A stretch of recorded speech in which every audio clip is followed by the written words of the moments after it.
afaan oromoodha awwaala muudite ittisaa cimaadha tola kuinta'u caayaan saawdaadha afaan oromoodha. Hello, bonjour, akkam, comment ça va? How are you? My name is Abdurrahman Kisa. Je m'appelle Abdurrahman Kisa. An Abdurrahman Kisa jedhama. Har'aan tana oduu gammachiisaa qabadheen dhufeen jira jechuudha. Today I came back with new glad tidings. Okay?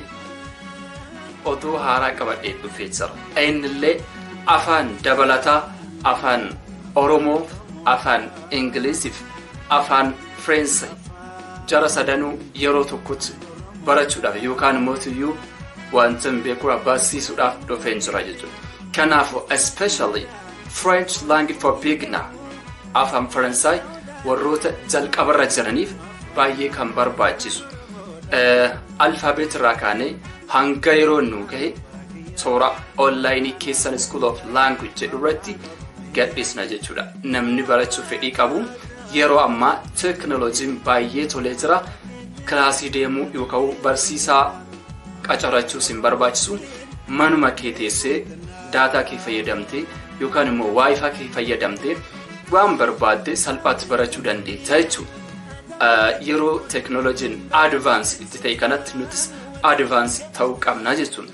Kanaafuu manuma keessan teessanii afaan Faransaay toora keessan School of Language afaan sadi barachuu dandeessu. Afaan Ingilizi, afaan Oromiffaa, afaan Faransaay karaa salphaadhaan barsiisnaa jechuudha.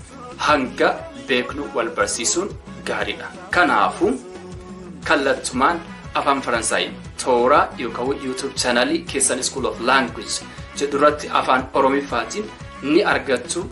Hordofaa isiniin jedha. Thank you so much.